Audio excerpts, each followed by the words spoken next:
दोस्तों, अगर आपके शरीर में कैल्शियम की कमी हो रही है जिसकी वजह से आपको उसके कई सारे सिम्टम्स दिखाई दे रहे हैं और आप चाहते हैं कि आपके शरीर में कैल्शियम हमेशा मेंटेन रहे, तो आज का यह वीडियो आपके लिए बहुत ही फायदेमंद साबित होने वाला है।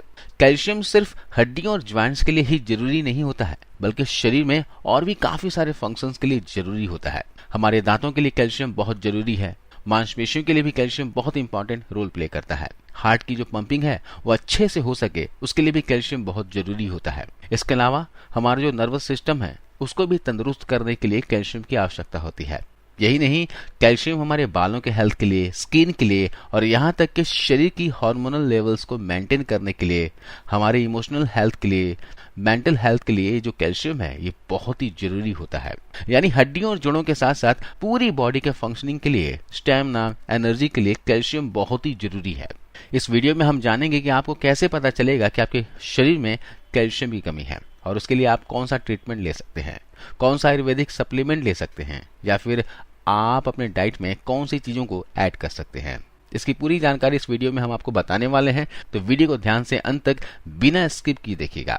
तो दोस्तों, सबसे पहले जानते हैं कि कैल्शियम की कमी के कारण शरीर में कौन कौन से लक्षण दिखाई देते हैं। चलते समय जोड़ों में दर्द होना, कुछ काम कर रहे हैं तो आपके हाथों में दर्द होना, साथ ही हाथों और पैरों में सुन्नपन होना या फिर झंझनाहट महसूस होना। इसके अलावा बहुत ज्यादा थकान महसूस होना, कमजोरी महसूस होना, कुछ भी काम करने का मन नहीं लगना, अच्छे से नींद ना आना, चिड़चिड़ापन महसूस होना, बालों में, स्किन में बहुत सारे बदलाव दिखाई देना, जैसे कि ड्राई स्किन है, एक्जिमा है, सोराइसिस है, बालों के झड़ने जैसी प्रॉब्लम है, तो इसका मतलब आपके शरीर में कैल्शियम की कमी हो रही है। कैल्शियम की कमी होने पर इस तरह के काफी सारे लक्षण दिखाई देते हैं। महिलाओं में पीरियड से कुछ दिनों पहले या फिर पीरियड्स के दौरान हार्मोनल इम्बैलेंस है, मूड स्विंग्स है या फिर डिप्रेशन जैसे लक्षण दिखाई देता है, बोन डेंसिटी कम होना, फ्रैक्चर के चांसेस बढ़ना। तो अलग लोगों में कैल्शियम की कमी के कारण अलग अलग लक्षण हमें दिखाई देते हैं। तो अगर आपके शरीर में भी कैल्शियम की कमी के कारण इस तरह के लक्षण दिखाई दे रहे हैं या फिर उम्र बढ़ने की वजह से बोन डेंसिटी कम हो रही है या फिर आपको जोड़ों से रिलेटेड कोई भी प्रॉब्लम है, तो ऐसे में आपको कैल्शियम सप्लीमेंट लेना बहुत ही जरूरी है ताकि आप सबसे पहले इस कमी को पूरा कर सके।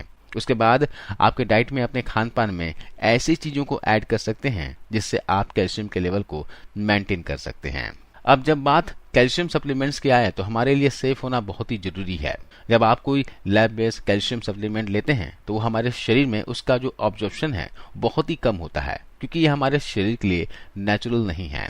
साथ ही इसमें भी कुछ साइड इफेक्ट्स होते हैं, जैसे कि अगर आप ये कैल्शियम सप्लीमेंट्स ज्यादा दिनों तक लेते रहते हैं तो कैल्शियम के कुछ अंश किडनी में जमा होते रहते हैं और पथरी होने का भी चांस रहता है। इसलिए आप अपने डेली डाइट में दूध और दूध से बनी चीजों को ऐड जरूर करें। दूध में भी गाय का दूध लेने की कोशिश करें, क्योंकि जो गाय का दूध होता है वो पचने के लिए बहुत हल्का होता है, साथ ही इसके फायदे भी ज्यादा हैं। यहाँ तक कि जो गाय का घी है वो भी हमारे डाइजेशन के लिए बहुत ही अच्छा होता है। बोन्स के लिए, नर्व सिस्टम के लिए, ज्वाइंट्स के लिए, स्किन के लिए, बालों के लिए या फिर हमारे इमोशनल और मेंटल हेल्थ के लिए भी इस घी के बहुत सारे फायदे हैं। इसके अलावा आप अपने खान पान में दही ले सकते हैं, छाछ ले सकते हैं। चलिए मैं आपको एक बहुत ही आसान सा घरेलू उपाय बताता हूँ जिसको लेने से आपके शरीर में कैल्शियम की पूर्ति बहुत ही जल्दी होने लग जाएगी। इसके लिए आपको क्या करना है, एक गिलास दूध को एक पैन में डालकर गर्म होने के लिए गैस पर चढ़ा लेना है। इस दूध में आपको डालना है एक मुट्ठी घी में भुना हुआ मखाना। आप मखाने को इस तरह से थोड़ा सा घी डालकर भून लीजिएगा। घी में भूनकर मखाना लेंगे तो ये हड्डियों के लिए बहुत ही फायदेमंद हो जाते हैं। इससे आपकी हड्डियां मजबूत हो जाती हैं। साथ ही अगर जोड़ों से कट कट की आवाज आ रही है, जोड़ों में ल्यूब्रिकेंट की कमी है, तो उसे भी ये पूर्ति करते हैं। मखाना डालने के बाद दूध को 2 से 3 मिनट तक अच्छे से उबलने दें। आप चाहें तो अपने पसंद के अनुसार बादाम, पिस्ता या फिर अखरोट के टुकड़ों को ऊपर से डाल सकते हैं। दूध उबालते समय भी इन ड्राई फ्रूट्स को इसमें ऐड किया जा सकता है। जब मखाना दूध अच्छे से उबल जाए तो आप इसे किसी मग में या फिर कटोरी में निकाल लीजिए। अब इसमें हम 1 चम्मच भुना हुआ गोंद का पाउडर ऐड करेंगे। आप बबूल गोंद को घर पर घी में भूनकर इस्तेमाल कीजिएगा। बबूल गोंद देखिए इस तरह का होता है, ये आपको किसी भी किराने की शॉप पर आसानी से मिल जाएगा। घी में इसे भी तलकर निकालना है। दोस्तों, जो मैं आपको उपाय बता रहा हूँ ये आपकी हड्डियों में नई जान डाल देगा। आप ट्राई जरूर कीजिएगा। इस तरह गोंद को भूनकर आप 1 चम्मच की मात्रा में भुना हुआ गोंद लीजिएगा और इसे खरल में डालकर इस तरह से कूट लीजिएगा और फिर इस्तेमाल कीजिएगा। अब इस दूध में हमने मखाना और गोंद का पाउडर ऐड कर दिया है। अब इसको हम अच्छी तरह से मिक्स कर देंगे और अपने स्वाद के अनुसार आप इसमें धागे वाली मिश्री ऐड कर सकते हैं। अगर आप डायबिटिक हैं तो इसमें मिश्री ऐड नहीं करना है। इसके अलावा आप इस दूध के शक्ति को, ताकत को और भी ज्यादा बढ़ा सकते हैं। इसके लिए क्या करना होगा, देखिए अभी गर्मी का मौसम है, तो इस गर्मी के मौसम में आपको ऐसे औषधियों का इस्तेमाल करना है जिसकी तासीर ठंडी हो। इसके लिए शतावरी चूर्ण बहुत ही ज्यादा फायदेमंद होता है। शतावरी चूर्ण बोन्स के लिए बहुत ही ज्यादा बेनिफिशियल होता है, आप इसका इस्तेमाल कर सकते हैं। अगर आप शतावरी चूर्ण इस्तेमाल कर रहे हैं तो मात्र आधे चम्मच की मात्रा में इस दूध में ऐड कर लीजिएगा। दोस्तों, शतावरी चूर्ण शरीर में वात को कम करती है, हड्डियों के हेल्थ के लिए बहुत अच्छी होती है। महिलाओं में पीरियड्स के समय शतावरी बहुत इफेक्टिव काम करती है। आप शतावरी की जगह अश्वगंधा भी इस्तेमाल कर सकते हैं, ये भी बहुत अच्छी औषधि है, लेकिन अश्वगंधा की तासीर बहुत गर्म होती है। तो जिनके शरीर में पित्त ज्यादा बढ़ा हुआ है या फिर जिनकी पित्त प्रकृति है या गर्मियों का मौसम है, तो उस समय अश्वगंधा का इस्तेमाल थोड़ा संभल कर करना चाहिए। तो इसलिए आप यहाँ पर सिर्फ शतावरी चूर्ण का इस्तेमाल कीजिएगा। तो दोस्तों, इस तरह दूध बनाकर आप सुबह के नाश्ते में ले सकते हैं या फिर शाम को भी इसे लिया जा सकता है। दिन में एक बार इस तरह दूध बनाकर जरूर लें। इसके अलावा तिल को भी आप डाइट में शामिल कर सकते हैं। तिल कैल्शियम से भरपूर फूड है, तो इसे आप जरूर डाइट में शामिल करें। लेकिन तिल को गर्मियों में कैसे इस्तेमाल करना है वो भी जानना जरूरी है। आप 2 चम्मच की मात्रा में तिल के बीजों को पानी में भिगोकर रात भर के लिए छोड़ दीजिएगा और सुबह छानकर बचे हुए तिल के बीजों को आपको थोड़े से गुड़ के साथ या मिश्री के साथ या फिर शहद के साथ चबा चबा कर खा लेना है। इसके अलावा सोने से पहले मालिश के लिए आप तिल के तेल का इस्तेमाल कर सकते हैं। तिल के तेल को हल्का गर्म करके अपने पूरे शरीर में मालिश कीजिएगा।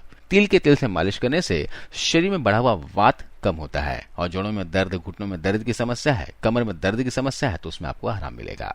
इसके अलावा वीक में 2 से 3 दिन रागी का इस्तेमाल जरूर कीजिए। रागी भी कैल्शियम से भरपूर फूड है, यह आपके शरीर में कैल्शियम और आयरन की कमी को पूरा करने में मदद करता है। आप रागी के आटे का लड्डू बना सकते हैं, इसकी रोटी बना सकते हैं और यह पचने के लिए बहुत ही हल्का होता है। घर के बच्चे हो या फिर बुजुर्ग हो, उन्हें आप इसे दे सकते हैं। इसके साथ साथ आप विटामिन डी का भी ध्यान रखिएगा। विटामिन डी के लिए आप सुबह का 10 से 15 मिनट धूप जरूर ले लिया कीजिए। इसके अलावा डाइट में आप अंडा, दूध, मटर, चीज, संतरा, इनको जरूर शामिल करते रहिए। इससे शरीर में विटामिन डी की कमी पूर्ति हो जाएगी। तो आज की इस वीडियो में बस इतना ही। आई होप आपको वीडियो जानकारी आपको अच्छी लगी होगी, फायदेमंद लगी होगी। वीडियो अच्छी लगी हो तो आप कमेंट बॉक्स में यस जरूर लिखिएगा और अच्छी नहीं लगी हो तो नो भी आप लिख सकते हैं।